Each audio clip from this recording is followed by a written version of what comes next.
solamente esperaban una orden para destruir a toda la humanidad. Una orden que nunca llegó.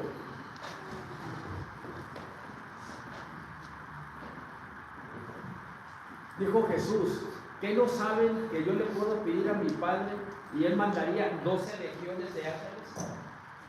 ¿Te recuerdan esa expresión? Pero Él no pidió que esas 12 legiones, 72,000 ángeles, imagínense bajar. Los ángeles estaban viendo, hermanos, todo lo que estaba sucediendo en la tierra. Y ellos querían destruir a la humanidad. En lugar de una orden de destrucción, ¿cuál fue la orden? Perdónalos, porque no saben lo que hacen.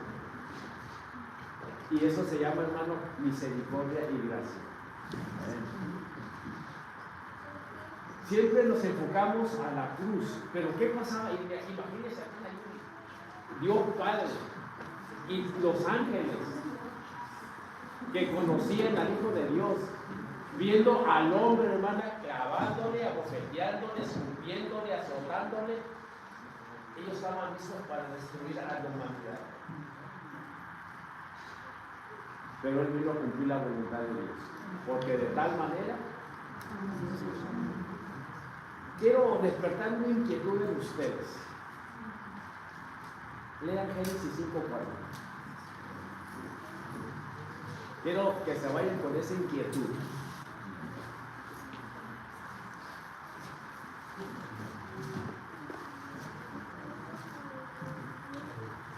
Lean en voz alta, hermanos. Y fueron los días de Adán, y después engendró a Set 800 años y engendró hijos e hijas. Dígame usted, ¿dónde se habla de las hijas de ellos? Quiero que se vayan con esa inquietud. ¿Por qué la Biblia guarda silencio? Adán le lleva engendrado 7 hijas que nunca se mencionan en la Biblia. 7 hijos. Ahí lo dice, ¿no? Y si leen todas las generaciones, siempre se habla de hombres y nunca mencionan a la mujer. Puros hombres. Ninguna mujer se menciona. Pero tuvieron 7 hijos. Porque si no hubieren engendrado hijas, hermanos, ¿con quién se casan? ¿Con quién se reproducen? Y váyanse con esa inquietud. La historia de las hijas de Adán están escritas en el libro de los Jubileos. Un libro que los que se formaron el canon de la Biblia, ellos decidieron que no era necesario. ¿Se recuerdan que la Iglesia Católica tiene 17 libros más? Pero los eruditos, hermanos, que cerraron el canon de 66 libros, ellos decidieron que... Pero en esos 17 libros apócrifos hay mucha información que no está aquí. Y así de importante, hermanos, es cuando Jesús dice escudriñar las Escrituras. Porque leemos, hermanos, y siempre ahí nos quedamos. ¿Sí? Pero la Biblia tiene mucho más que enseñarnos. Ahora, vámonos al tema. La resurrección debe de ser transformación. Resurrección, transformación. El canto que cantaron, hermanos, estuvo magnífico. Ya no soy igual, ya no soy el mismo. Algo pasó. Fui lavado por dentro. Fui limpiado. El tema, la resurrección nos debe llevar a una vida de preeminencia en la vida espiritual y moral. Cuando tú aceptas a Cristo, sucede algo. que tú no te das cuenta, porque esa obra la hace el Espíritu Santo. ¿Qué es lo que hace el Espíritu Santo que tú no te das cuenta? Tito 3:5. Tito 3:5.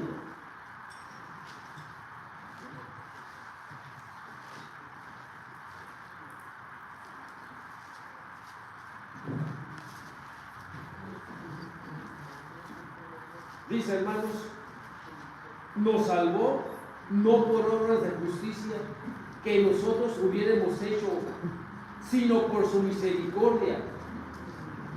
¿Qué es lo primero que hace el Espíritu Santo? Por el lavamiento. Segunda acción, regeneración. Y tercera acción, por la renovación en el Espíritu Santo. Todo eso hace el Espíritu Santo adentro de nosotros. De tal manera que una persona que acepta a Cristo no puede volver a ser la misma. Damián, después de que usted se graduó, ¿volvió a ser el mismo? No, porque es de ser estudiante. Ahora es un profesionista, ¿no es cierto? Y él vive. Él dejó de ser estudiante y ahora es un profesionista. Él ya no vive como estudiante. Porque a mucha gente, hermanos, que acepta a Cristo, le cuesta entender que ya no es pecador y que ya no puede vivir en pecado. Que ahora tiene que dar evidencia de esa nueva vida. Es una transformación interna, pero se evidencia en una manera externa a través de nuestro cuerpo. Es algo que sucede adentro, pero es algo que se evidencia en la vida externa. Así de importante, hermanos, es el testimonio de cada cristiano. Ahora, el pasaje clave, hermanos, Colosenses 3, 1 al 15. Vamos a ver, hermanos, 4 imperativos. ¿Qué significa que un verbo, Pati, esté en modo imperativo? ¿Qué significa? Es una orden. No es algo que si tú quieres hacer. En este pasaje vamos a encontrar 4 órdenes que Jesús nos da para vivir una vida victoriosa. 4 imperativos. Número 1, buscar.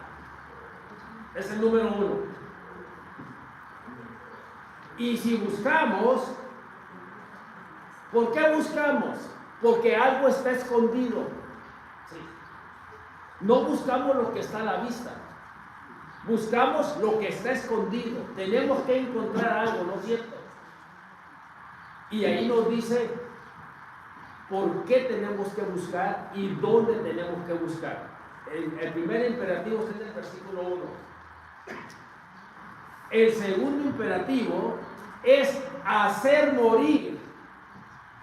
Buscar y hacer morir, versículo 5. Ahí se encuentra el segundo imperativo. El tercer imperativo, escuchen, buscar, hacer morir, dejar. ¿Qué es lo que tú y yo tenemos que dejar? Versículo 8, está el tercer imperativo. Y el último imperativo, hermanos, es vestíos.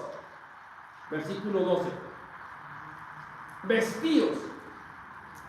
Esos son los 4 imperativos que vamos a ver que hacen que la resurrección sea una realidad y no siga siendo una historia bonita. Eso es lo que tú vas a demostrar si realmente has resucitado con Cristo. Si realmente lo que Cristo hizo en la cruz, hermanos, y el levantarse es real en tu vida. o solamente sigue siendo una bonita historia, pero que no afectó tu vida en ninguna manera. Estas obligaciones no son para salvarnos. Escuchen, no son para salvarnos. Estas obligaciones es el resultado de que tú hayas aceptado a Cristo. Ningún ser humano puede hacer algo para salvarse. Pero una vez que aceptamos a Cristo, tú y yo tenemos la obligación de demostrar que Cristo es una realidad en tu vida y en mi vida. Y muchos cristianos, como no hacen nada para salvarse, ¿qué creen? Siguen sin hacer nada después de salvarse. Ya Cristo hizo todo. Me acuerdo que mi sobrino Francisco Mayoral, que ya está con el Señor, fue mi hermana y le dijo la maestra que era un alumno muy aplicado. Y el niño yo, estaba en la primaria, y el niño yo era muy aplicado. Pues el niño aplicado, papi, dejó de estudiar y empezó a bajar calificación. Y luego le mandaron llamar a la mamá y lo mandamos llamar al niño. Oye, chico, no, que estudien los burros, yo soy aplicado. ¿Sí? Estudien los burros, yo soy aplicado. Muchos cristianos, hermano, son igual. Ya soy salvo. Él ya hizo todo. Pero se nos olvida que nos dejó tarea. Y una de esas tareas, hermanos, es buscar. Ahora, ¿dónde vamos a buscar? ¿Saben por qué hay tantos problemas en las iglesias, hermano? Porque estamos buscando abajo. Estamos buscando abajo. ¿Qué dice el versículo 1, hermanos? Colosenses 3:1.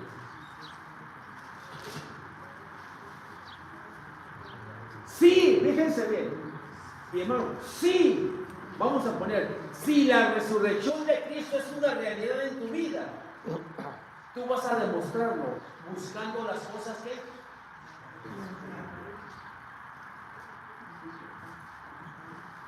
Somos sepultados en el bautismo, muerte, pero nos quedamos ahí. Somos levantados de la muerte en victoria. En victoria. Entonces, ¿por qué arriba? ¿Por qué tengo que buscar arriba, hermanos? Versículo 3. Porque habéis muerto y vuestra vida está escondida, ¿dónde? En Cristo. ¿Y dónde está Cristo? Sentada a la diestra de Dios Padre. Allí tienes que buscar, tú y yo, allí tenemos que buscar, hermano, la razón de nuestro ser. No aquí. Aquí estamos tú y yo.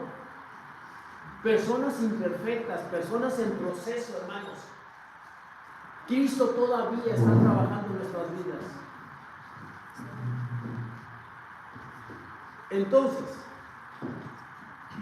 ¿por qué razón tengo que buscar en las cosas de arriba? Primera razón, para buscar arriba. Porque allí está sentado Cristo a la diestra de Dios. Por esa razón debo buscar arriba. Porque allí está Cristo, nuestra cabeza. Y ahí está el que nos da la orden. ¿Cómo nos da las órdenes? A través de su palabra. Por esa razón, hermanos, debemos buscar las cosas de arriba. Los que en verdad han resucitado con Cristo, hermana Yuri, van a buscar las cosas de arriba. Segunda razón, ¿por qué debo de buscar las cosas de arriba? Nos lo da el versículo 3, hermanos, que leímos. Porque hemos muerto y nuestra vida está escondida en Cristo. Tercera razón, ¿Por qué debo de buscar las cosas de arriba? Versículo 4. ¿Qué dice, hermano? Cuando Cristo vuestra vida se manifieste, entonces nosotros también seremos manifestados con Él en gloria. ¿Cómo sabemos esto? Primera de Juan 3:2, ¿qué dice? Primera de Juan 3:2, ¿qué dice? ¿Por qué razones debo buscar las cosas de arriba? Porque ahí está sentado Cristo a la diestra de Dios Padre. Porque hemos muerto y nuestra vida está escondida en Cristo. Y porque cuando Cristo se manifieste, nosotros seremos manifestados con Él en gloria. Amados, ahora somos hijos de Dios. Escuchen, mira, ahí está. Y aún no se ha manifestado lo que hemos de ser. Pero sabemos que cuando Él se manifieste, seremos ¿qué? Semejantes a Él, porque le veremos tal como Él es. Y por esa razón, hermanos, debemos de buscar las cosas de Dios. Pero siempre, hermanos, con una condicionante: si hemos resucitado con Cristo. Si la resurrección, hermanos, no es una realidad en tu vida, tú vas a andar gateando en la tierra. Vas a andar buscando donde está la podredumbre, hermanos, donde está todo lo peor. Por eso siempre nos lleva, hermanos, hacia arriba. Ahora, segundo imperativo, hermanos: hacer morir. Hacer morir. ¿Qué es lo que vamos a hacer morir, hermano? Una persona que ha resucitado con Cristo tiene que hacer morir los pecados de la carne. Eso es bien importante. Ese es algo que tú y yo tenemos que hacer. ¿Cómo podemos hacer morir los pecados de la carne? ¿Cómo concluye Pablo en Romanos 7:24, hermanos, el vivir en la carne? ¿Cómo concluye Pablo el vivir en la carne? Miserable de mí, ¿quién me librará de este cuerpo? Hermano, ¿cuántos cristianos no viven vidas miserables? ¿Por qué? Porque puedes venir a la iglesia, puedes estar activo, puedes ser la persona más trabajadora, pero si lo haces en la carne, nunca vas a estar feliz, ni nunca vas a estar contento. Y siempre te vas a estar quejando. Y ese es el resultado, hermanos, de vivir en la carne. Ahora, hermana Yuri, ¿el vivir en la carne nos da vida? No. El vivir en la carne, hermanos, solamente nos hace miserables y nos lleva a morir. ¿Sí? Cuando un cristiano vive en la carne, vive separado, hermanos, de Dios. Vive separado de Dios. ¿Cómo puedo hacer morir los pecados de la carne? Romanos 8:1, ¿qué dice, hermanos? Deja de caminar en la carne y empieza a caminar en... Fíjense bien: miserable de mí, ¿quién me librará de este cuerpo de muerte? Ahí está la respuesta, hermanos. Deja de vivir una vida miserable. Levántate, resucita con Cristo. Haz efectiva la resurrección en tu vida. Ahora pues ninguna ¿qué? Significa que los que están en la carne están condenados. Sí.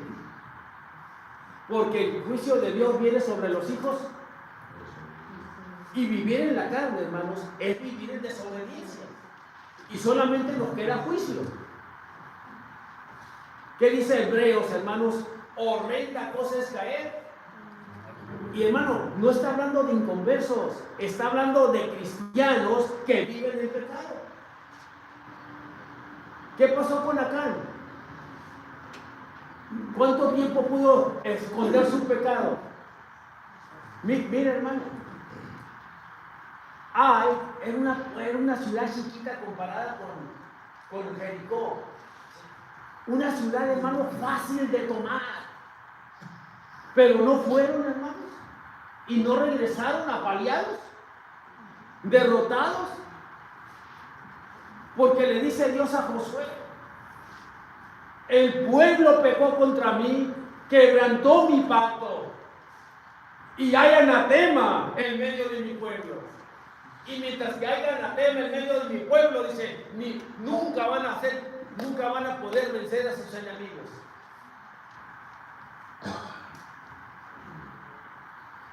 Yo te pregunto, ¿hay anatema en el templo de Dios?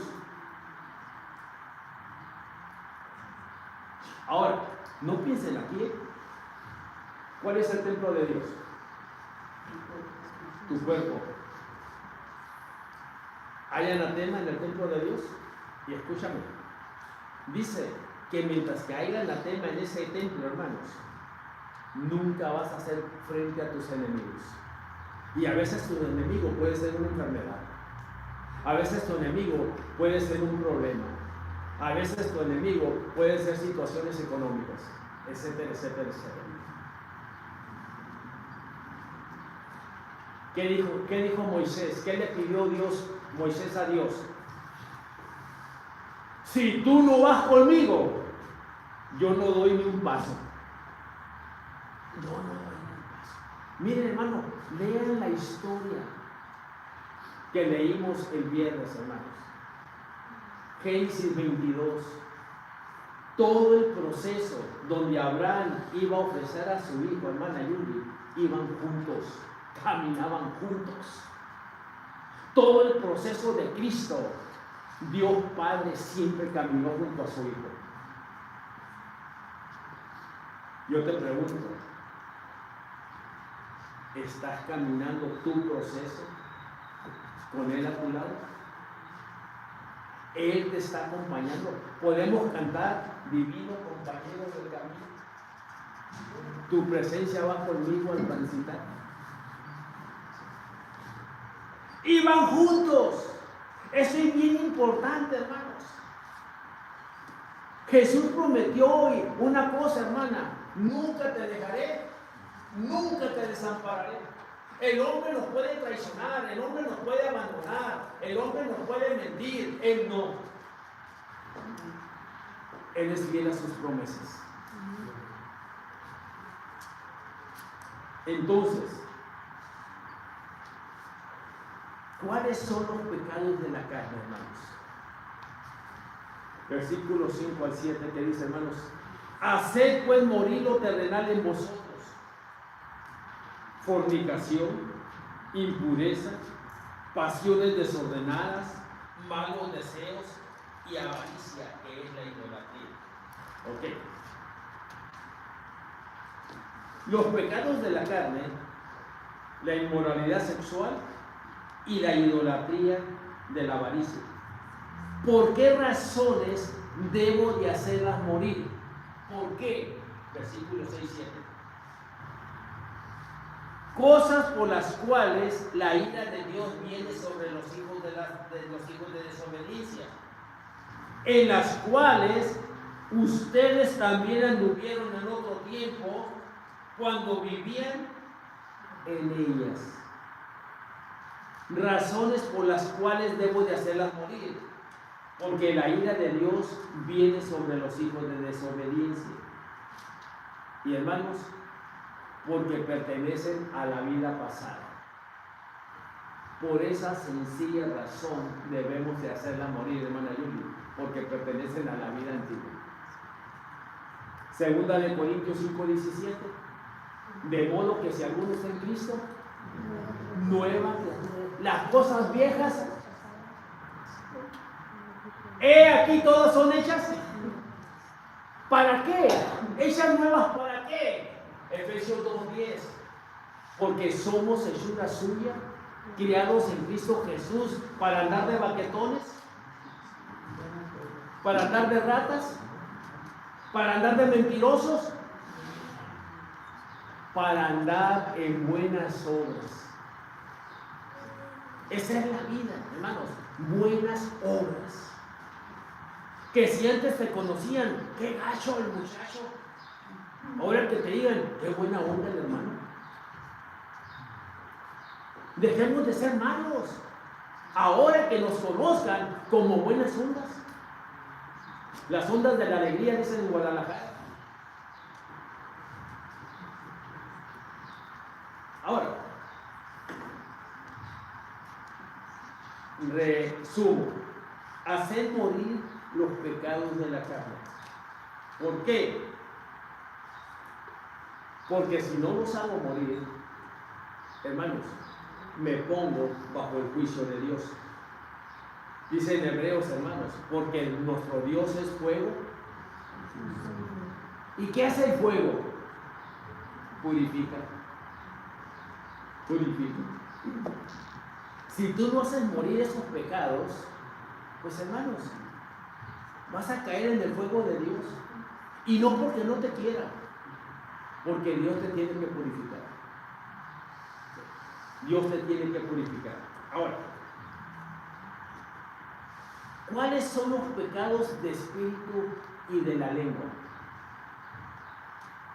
Esos pecados también tenemos que hacerlos morir, hermanos. Versículos 8 y 9. Los pecados de espíritu y de la lengua. Pero ahora dejad también vosotros todas estas cosas: ira, enojo, malicia. Esos son pecados del espíritu. Esos son pecados que te afectan aquí adentro a ti. Sí, adentro. Tu espíritu, tu alma. Y luego vienen los de la lengua, hermanos. Blasfemia, palabras deshonestas de vuestra boca. Yo tengo que trabajar, hermanos, en no decir chistes que conlleven doble sentido. Y a veces por hacer reír a los demás, no, estamos de graciosos. Pero la verdad, hermano, ¿estoy edificando a mis hermanos? ¿Cuándo Dios me mandó a ser payaso de los demás? ¿Qué decía Pablo? ¡Ay de mí si no cuento chistes! ¡Ay de mí si no predico! Y no dice, hermanos, que toda palabra que salga de nuestra boca debe ser palabra sazonada que edifique. Y yo tengo que trabajar, hermano, en esa área. ¿En qué área tienes que trabajar tú? Yo sé dónde tengo que trabajar yo. ¿Y tú? En la ira, dicen por ahí. Airaos, pero no pequéis. Todos nos podemos enojar por algo injusto. Pero no, hermanos, Dios no te da la libertad de que ese enojo te lleve a lastimar a los demás. Airaos, pero no pequéis. Enójate, pero no lastimes a las personas. Ahora, ¿por qué, hermanos? ¿Por qué tenemos que dejar eso? ¿Por qué tenemos que hacer morir esto? Recuerden,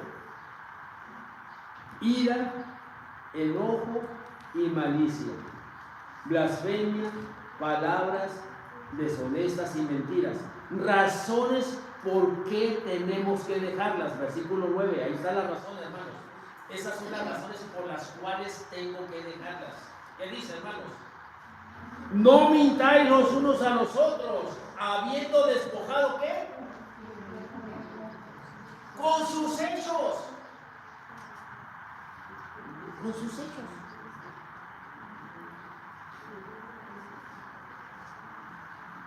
¿Cómo puedo despojarme del viejo hombre?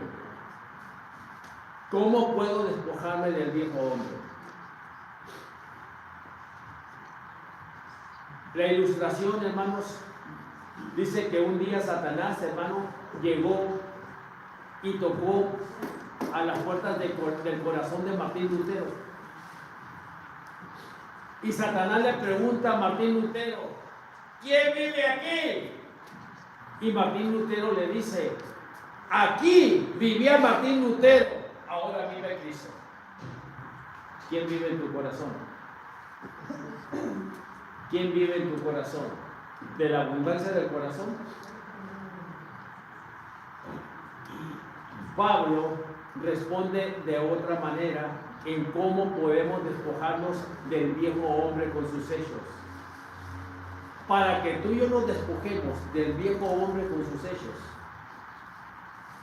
Pablo dice, con Cristo estoy juntamente crucificado. Fíjense, una vez que nos crucificamos con Él, ya no vivo yo. ¿Qué dijo Juan el Bautista, hermanos? Es necesario que Él crezca y que yo.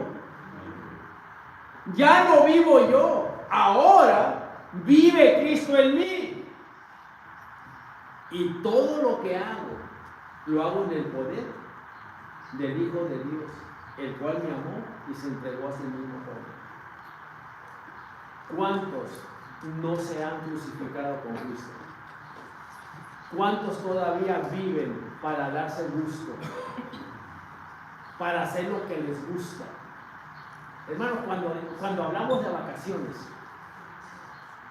y que vamos a ir a la playa, que vamos a ir al mar, que vamos a ir a la montaña, que vamos a ir a la nieve, hermanos, ¿desde cuándo empezamos a ahorrar? Y hermanos, todos los planes que hacemos acá. Pero ¿qué sucede si nos dicen, hermana, vamos a ir a evangelizar? ¿No empiezan las excusas? Y ya no planeamos el vernos hablando con los pecadores en la calle, hermanos. Ni vislumbramos alegría. Y empezamos, hermanos, ¿cómo le voy a hacer para decirle al pastor que no puedo ir? Que no puedo ir. Pero ¿qué tal, hermanos, ir a la playa? Ya necesito que el sol me mire. Estoy muy blanco. Dice que estaba el gringo y el africano. Y le dice el gringo al africano, oye, te quemaste, ¿verdad? Te lo olvidaste hasta tu papel del horno. Y le dice el africano al otro, y a ti te dejaron crudo. Hermanos, ¿por qué para ir de vacaciones, ir a un convite, hermanos, nos alegramos y planeamos y ahorramos? Pero ¿qué si nos invitan, hermanos, a evangelizar? ¿Ahorramos para ir a evangelizar, hermanos?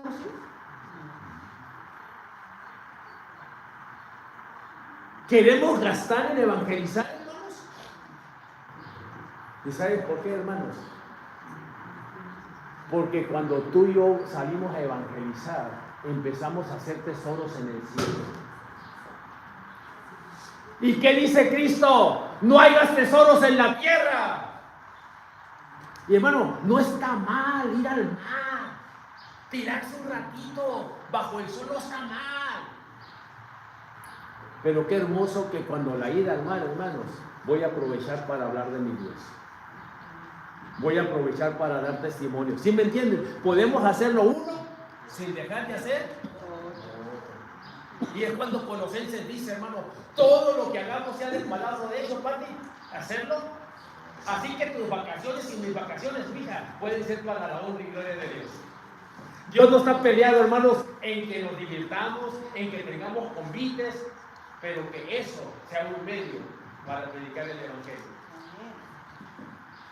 Dios no está peleado, hermano. Dios no quiere que sean los miserables, no, Dios quiere que estemos contentos, alegres. Y que la gente mire, hermano, allá afuera, que los cristianos también nos divertimos.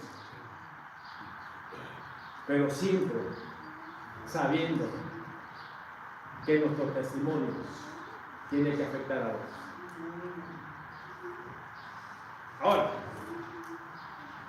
dice, razones por las cuales dejar los pecados de la carne y los pecados del espíritu, porque pertenecen al viejo hombre, porque fuimos despojados de ellos. y porque así la paz de Cristo nos guardará. ¿Qué sucede cuando tú y yo pretendemos haber hecho lo correcto? ¿Qué sucede cuando tú y yo pretendemos haber hecho lo correcto? Cuando tú crees que hiciste lo correcto y Dios te dice no. Primera de Samuel, hermanos, 15, 22 y 23. Primera de Samuel 15, 22 y 23.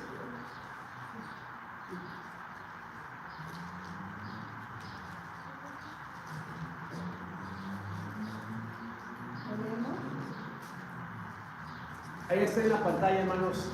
Y Samuel dijo: ¿se complace Jehová tanto en los holocaustos y víctimas en que se obedezca a las palabras de Jehová?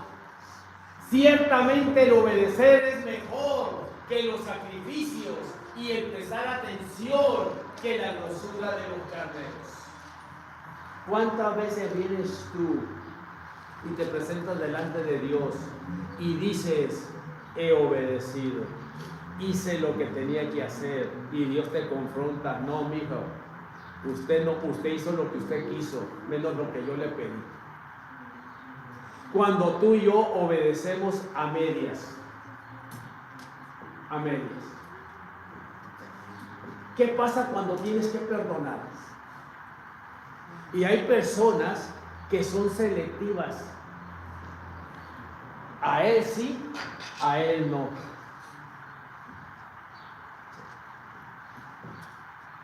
¿Qué pasa cuando eres selectivo? ¿A quién vas a ayudar? ¿A quién vas a ayudar? ¿Aquí ha pasado eso, hermanos? Cuando levantamos ofrenda para la hermana Canet, porque, hermano, las medicinas costaban carísimas y no tenían, hermanos, se levantó una ofrenda y luego se hizo una actividad. Y hubo quien dijo: ¿no es ya demasiado? Sí, hermano, así ¿no es ya demasiado? Yo te pregunto, hermanos, ¿cuánto, hermano, no sería ya demasiado tanto sol que nos ha dado Dios, hermano? ¿Tanto oxígeno no sería demasiado, hijo? Pero ¿qué dice la Biblia? Dios hace salir su sol sobre buenos y malos, y hace llover sobre buenos y malos. Y qué tremendo que en la casa de oración, hermanos, a alguien, porque se ayudó por segunda vez, que ya no es demasiado. Así, hermanos, de egoístas somos. Así de egoístas somos, que se nos hace demasiado. Mientras más abundó el pecado, más sobreabundó.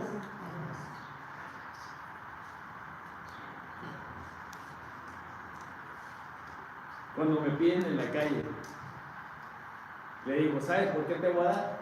¿Y sabes qué le digo, hermano? Porque la Biblia me dice que al que te pide, ¿qué dice, hermanos?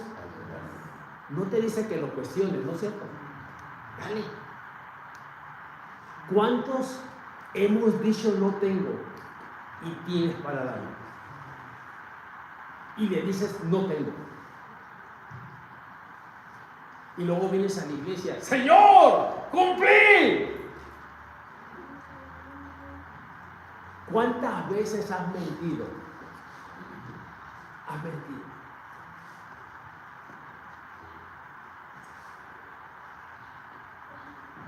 Le decía un pastor: Manuel, con los que trabajan al otro lado, cristianos que trabajan al otro lado, ilegales, le dije: están pecando. Y me dice el pastor: yo no lo miro así. Estados Unidos es un sistema que tiene. Leti, niños, Estados Unidos tiene ese sistema de que si soy ilegal puedo trabajar. ¿Quién decide mentir? Y decido mentir, Damián, porque tengo necesidad. ¿Se fijan, hermano, cómo Satanás es astuto?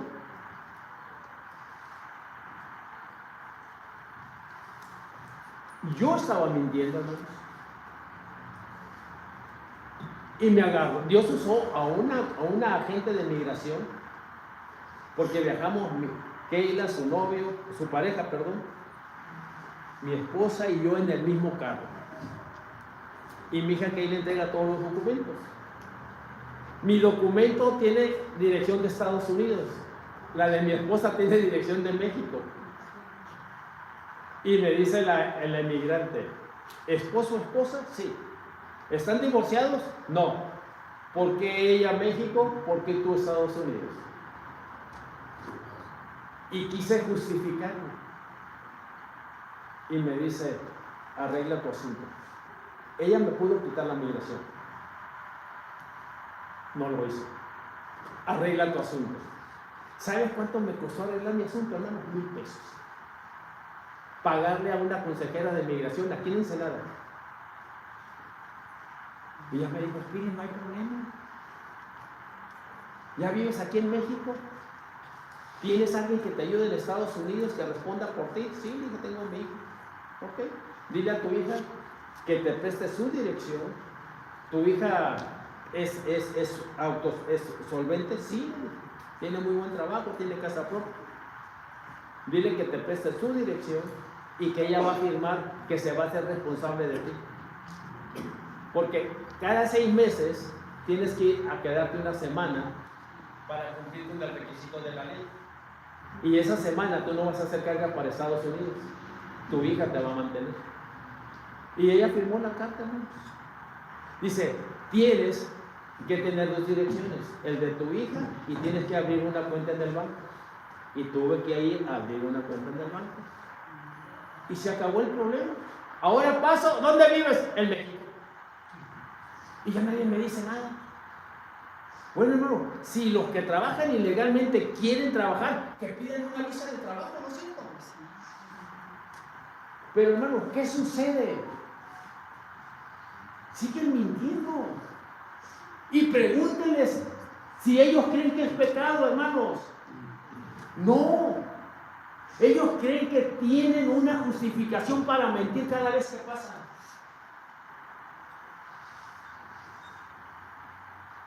Eso es en una área. Otros estamos aquí y aquí mentimos.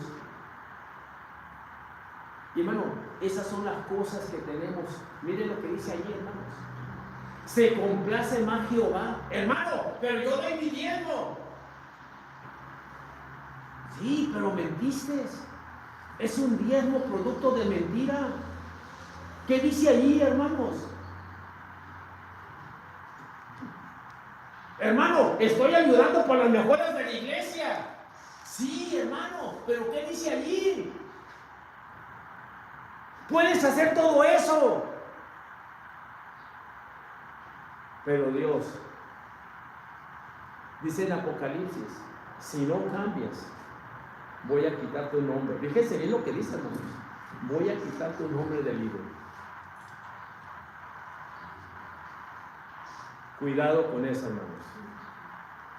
No creas que tu salvación está tan segura como tú crees. Voy a quitar, dice, voy a borrar. Y está hablando a la iglesia, ¿sí o no, hermanos? Tengo las llaves del Hades y tengo la llave de la vida. Se complace más Jehová en que diezmes, en que ayudes, a que obedezca su palabra. Tenemos que despojarnos del viejo hombre. Escuchen. Último punto. En los versículos del 10 al 15, hermanos, dice, vestíos de las vestiduras de Cristo. ¿Cuáles son las prendas del vestido, hermanos? Benignidad, humildad, entrañable misericordia, mansedumbre, paciencia y amor. De eso nos tenemos que vestir. Benignidad, humildad, entrañable misericordia, mansedumbre, paciencia y amor. Razones por las cuales tenemos que vestir. ¿Por qué nos tenemos que vestir de eso, hermanos? Versículos 14 al 15. ¿Qué dice? Ahí en Colosenses, hermanos. ¿Por qué tengo que vestirme de esto? Y sobre todas esas cosas vestidos de amor, que es el vínculo perfecto, y la paz de Dios gobierne en nuestros corazones, a la que así mismo fuimos llamados en un solo cuerpo, y ser agradecidos.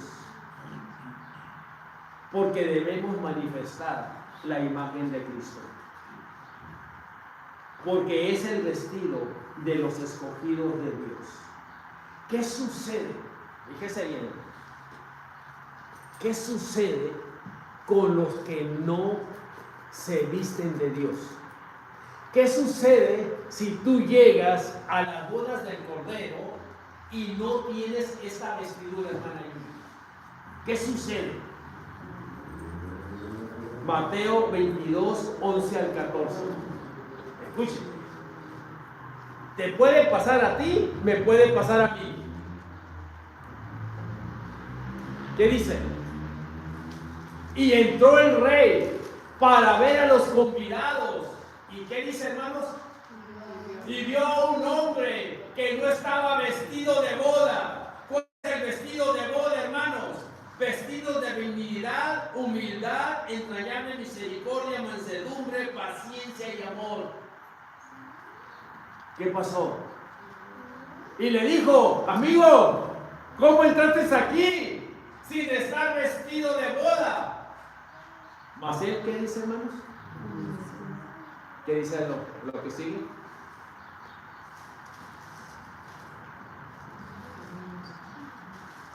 Es del 11 al 14. Entonces el rey dijo a los que servían: atarle de pies y manos y echarle en las tinieblas de afuera. Allí será el lloro y el crujir de dientes. Imaginemos, hermanos, llegar a ese día y que Cristo nos diga eso. ¿Cómo llegaste aquí? ¿Cómo llegaste aquí? Si no traes mi vestidura. Ahora entienden, hermanos, por qué tenemos que despojarnos del viejo hombre y vestirnos del nuevo hombre. Porque eso, hermanos, es lo que nos va a identificar si permanecemos en las bodas del Cordero o vamos a ser echados fuera. Así de importante, hermanos, es dejar nuestra antigua manera de vivir y empezar a vivir una nueva en Cristo, una nueva vida en Cristo. Por lo tanto, resurrección equivale a transformación. En este pasaje hemos visto las dimensiones de una vida cristiana normal, que son una vida que crece hacia el cielo, buscar las cosas de arriba, una vida libre de esclavitud de la carne, hacer morir, y es una vida que profundiza hasta la purificación del espíritu, y es una vida que se reviste de las perfecciones de Cristo. Si pues hemos resucitado con Cristo, busquemos las cosas de arriba, en donde estamos respecto a estos 4 imperativos. No hemos buscado, y si no hemos buscado, no hemos hecho morir, y si no hemos hecho morir, no hemos podido dejar, y si no hemos podido dejar, no nos hemos vestido de Cristo. Entonces, ¿qué vamos a hacer de la resurrección de Cristo en nosotros? ¿Seguiremos oyendo una linda historia y nada más? ¿O vamos a buscar, vamos a dejar, vamos a hacer, morir y vamos a vestirnos de Cristo? Ese es el reto. ¿Qué va a ser la resurrección de Cristo de aquí en adelante en tu vida? ¿Seguirá siendo una linda historia? ¿O vas a buscar? ¿Vas a dejar? y vas a hacer morir y te vas a vestir de Cristo. Padre, gracias por tu palabra. Gracias, Padre, porque nos reta a esa transformación a la que todos estamos llamados a ser, Padre. Te pido que tú nos tomes a cada uno de los que estamos aquí. Tú nos conoces. Tú sabes, Padre, cómo estamos parados delante de ti. Ayúdanos, Padre, en este día a hacer los ajustes que cada uno de nosotros tenemos que hacer. Señor, moldéanos. Y Señor, quiero repetir las frases de aquel viejo himno. Haz lo que quieras de mí, Señor. Tú el alfarero, yo el barro soy. Cúmplase siempre en nosotros tu voluntad. Ayúdanos, Padre, en el nombre de Cristo Jesús. Amén. Que Dios nos bendiga, hermanos. Y sigue el desayuno. Todos están invitados al menudo. Le voy a pedir al pastor Corte que nos despida con la bendición pastoral. Puestos de pie, hermanos. Recuerden, no hay escuela dominical, hermanos, hay desayuno en convivencia. A las 11 empezamos el segundo culto. El pastor Corte es el predicador y va a haber cena y él también va a oficiar la cena del Señor. Adelante. Señor, te damos gracias en esta mañana por habernos permitido tener esta experiencia tan hermosa de recordar el día cuando el Señor resucitó. Gracias por este reto tan tremendo, Señor, tan profundo que tú nos das de resucitar juntamente con Cristo. Así como dice Pablo que Él fue crucificado con Cristo, también nosotros debemos serlo. Pero no solamente crucificados, pero también resucitar entre los muertos a una nueva vida, a una vida agradable a ti, Padre Santo. Una vida que pueda dar testimonio claro en nuestro entorno, Señor, a todos los que nos rodean, de que tú vives y moras en nuestro corazón. Porque eso será lo que verdaderamente hará, Señor, que este mundo cambie, que este mundo se acerque a ti. Cuando vean las vidas, Señor, transformadas por tu poder. Y ahora, mis hermanos, que la gracia de Jesús resucitado, el amor de Dios nuestro Padre y la comunión del Espíritu Santo sea con cada uno de vosotros, desde ahora y para siempre. Amén. Podemos pasar, hermanos, al salón.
Ay,